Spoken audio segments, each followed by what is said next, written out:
आपण या ठिकाणी बघितलं तर मराठीच्या मुद्द्यावरून दोन भाऊ एकत्र आले आहेत आणि त्याच मराठीच्या मुद्द्यावरून शिंदे गटाच्या नेत्यांनी मंत्र्याला घरचा आहेर दिलेला आहे आणि ज्या मंत्र्यांनी घरचा आहेर दिलेला आहे ते संजय निरूपण आपल्यासोबत आहेत. आपण त्यांच्याशी बोलूया. सर नमस्कार. सर, मराठीच्या मुद्द्यावरून आपण विरोध केलेला आहे. प्रताप सरनाईकांनी जो निर्णय केलेला त्याला आपण विरोध केलेला आहे, काय सर? नाही, मराठीचे मुद्द्यावर आमचा काही विरोध नाही. माझा काही विरोध नाही मराठीच्या मुद्द्यावर. मी असा विश्वास करतो आणि माझ्या पक्षाचा पण असा धोरण आहे आणि माझ्या पक्षाचे मुख्य नेते श्री एकनाथराव शिंदे साहेबांचा असा ध्येय धोरण आहे की महाराष्ट्रात मराठी भाषाचा सन्मान झालाच पाहिजे.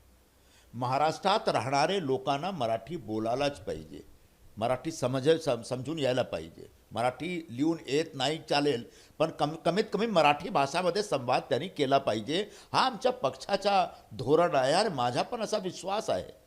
पण जेव्हा आमचे मंत्री 2019चा एक जुना GR काढून इम्प्लिमेंट करण्याचा आग्रह ठेवतात, तो GR ठीक आहे, त्याच्यावर काही ऑब्जेक्शन नाही.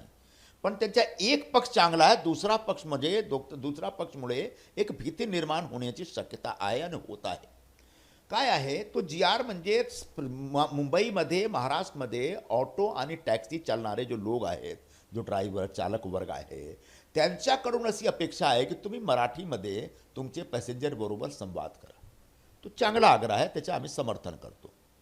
पण पुढे याच्यामध्ये असा तरतूद केलेला आहे की सर्व टॅक्सी ऑटो चालकांचा एक टेस्ट होईल. त्याच्यासाठी एक व्हेरिफिकेशन ड्राईव्ह सुरू होईल आणि व्हेरिफिकेशन ड्राईव्ह RTO करणार आणि RTO तर्फे प्रत्येक ऑटो चालकांचा मराठी ज्ञानचा टेस्ट घेतला जाईल आणि समजा तो टेस्टमध्ये फेल झालेत तो त्यांचा लायसेन्स जो परमिट आहे, बॅच आहे, तो रद्द होईल.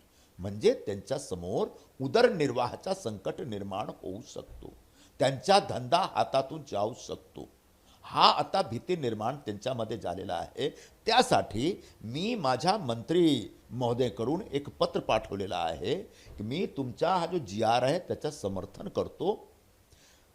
मराठी भाषामध्ये लोकांना बोलायला पाहिजे महाराष्ट्रामध्ये, त्या आग्रह पण समर्थन करतो. काही गैर नाही आग्रहामध्ये. पण जो सक्तीचा जो विषय आहे, मराठी सक्तीमुळे लोकांमध्ये खूप भीती निर्माण झालेला आहे, त्याच्यावर आपण पुनर्विचार करा असा माझा निवेदन आहे.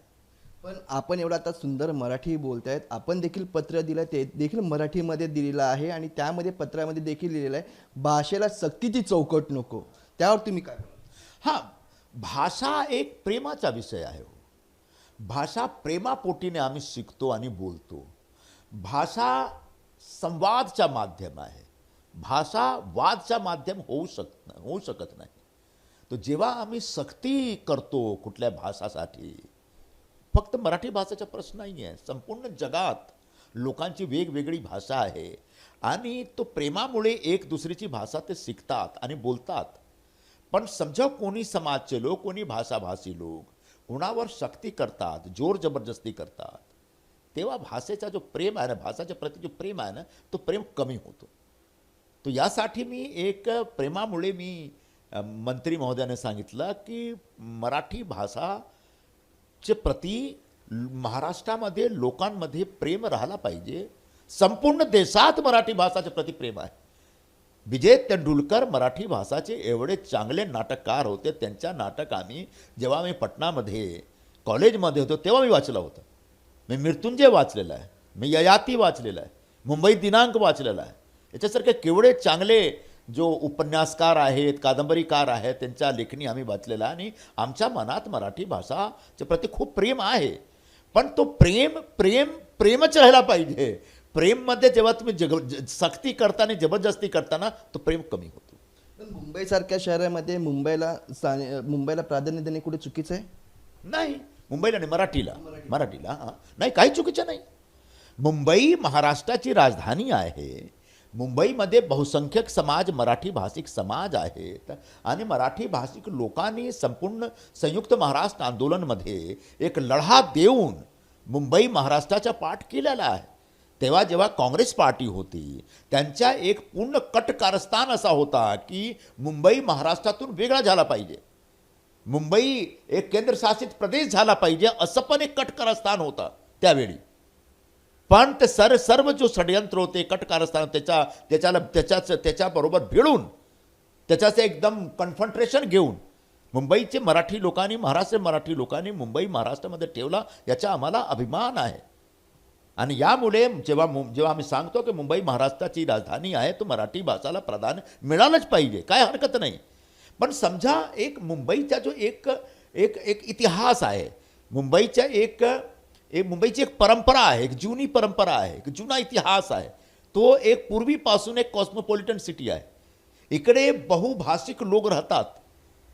देशाचे कानाकोपऱ्यातून येऊन लोक इकडे धंदा करतात. आणि असं परिस्थितीत कधी काही लोक असं असतात जे मराठी बोलू शकत नाही.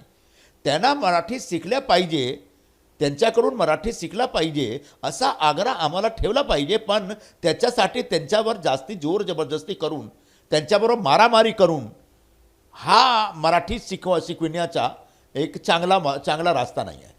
यावर पर्यायी उपाय काय वाटतो आपल्याला? पर्यायी उपाय असा आहे जो आमचे मंत्री महोदयांनी सांगितलेला आहे की आता परिवहन मंत्रालयातर्फे आणि महाराष्ट्र शासनातर्फे संपूर्ण मुंबईत मराठी भाषा शिक्षण केंद्र आम्ही सुरू करत आहोत, ज्याच्यामध्ये फक्त ऑटो चालक आणि टॅक्सी चालकचा प्रश्न नाही आहे. कॉर्पोरेट सेक्टरमध्ये काम करणारे लोक पण आहेत ज्यांना मराठी येत नाही. फिर बाकी जो दुसरे जो झोमॅटो स्विगीसारखी जो नवीन कंपनी आलेली आहे, त्यांचे जो डिलिव्हरी बॉय जाते त्यांच्याकडे पण त्यांना पण मराठी येत नाही. तो असे सगळे लोक जे मुंबईमध्ये रोजीरोटी कमवत आहेत आणि जो काम करत आहेत, त्यांना जर समजा मराठी येत नाही तो मराठी शिकण्याच्या एक संधी त्यांच्यासाठी उपलब्ध करण्याची व्यवस्था महाराष्ट्र शासनातर्फे सुरू होत आहे. आणि त्याचा त्यांना एक लाभ घेतला पाहिजे, त्यांच्याकडून लाभ घेतला पाहिजे. एकनाथ शिंदे जेव्हा मुख्यमंत्री होते तेव्हा त्यांनी रिक्षा चालकांसाठी एक चांगला निर्णय घेतलेला होता. पण आताच त्यांचेच नेते मंत्री प्रताप सरनाईक ते पण स्वतः त्यांनी रिक्षा चालवली आहे, पण ते अशा निर्णय घेत आहेत, कुठे चुकीचं वाटते? नाही, काय चुकीचं नाही आहे. हे पक्ष समजा या आमच्या पक्षाचा असा एक धोरण आहे की महाराष्ट्रात सर्वांना मराठी बोलला पाहिजे. हे आमचं धोरण आहे. याच्या राजकारणचं काही घेणं देणं नाही, निवडणुकीचं काही घेणं देणं नाही. फक्त एवढंच आहे की शिवसेना प्रमुख बाळासाहेब ठाकरेंनी जेव्हा शिवसेनाची स्थापना केली तेव्हापासून ते मराठी भाषाबद्दल एक विशेष आग्रह ठेवत होते. आणि त्यांची अशी भूमिका होती की सर्वांना मराठी भाषेमध्ये बोललं पाहिजे. आणि त्यांचीच भूमिका पुढे घेऊन महाराष्ट्र शासनातर्फे आम्ही हा जो GR आहे ते अंमलबजावणीमध्ये लावण्याचा प्रयत्न करतो. पण स्थानिक आता महानगरपालिकेची निवडणूक झाली, त्याच्यामध्ये सर्वात 30पेक्षा पण कमी निवडून आपले नगरसेवक आले. त्यासाठी आता मराठीसाठी एवढा प्रेम येते. हे आमचे जे विरोधी पक्ष लोक आहेत त्यांचा असा एक विश्लेषण आहे. तो आमची सीट कमी झाली मान्य आहे, पण आम्ही भाजप बरोबर लढलो आणि सत्ता आमच्याकडे आहे. आज महापौर भाजपचा, उपमहापौर शिवसेनेचा आहे. म्हणजे तुम्ही तो मराठीच्या मुद्द्यावर एवढा रान उठवला होता. दोघे भाऊ एकत्र आलेत, आता पता नाही आता म्हणजे एक मोठी क्रांती होईल, नवीन इतिहास रचणार. काय झालं? तुम्हाला मुंबईची लोकांनी रिजेक्ट केला. 25-30 वर्षापासून तुमच्याकडे सत्ता होती मुंबई महानगरपालिकाची, पण तुम्ही सत्ता गमावली. का गमावली? मुंबईचे लोकांमुळे. मुंबईच्या लोकांचा जो विश्वास आहे आता तुमच्यामध्ये नाही राहिला. पण हा मुंबईचे आणि महाराष्ट्राच्या लोकांचा विश्वास आमचे पक्षाचे जो मुख्य नेते आहेत श्री एकनाथ शिंदे साहेबांकडे आहे. आज महाराष्ट्रात सर्वात मोठा मराठी लोकांच्या मनावर राज करणारा जो नेता आहे तो म्हणजे एकनाथ शिंदेजी आहे. तर आपण या ठिकाणी बघितलं तर मोठा नेता हा एकनाथ शिंदे आहे, पण या ठिकाणी जो निर्णय घेतला आहे तो कुठेतरी चुकीचा नाही आहे असं देखील या ठिकाणी म्हणत आहे.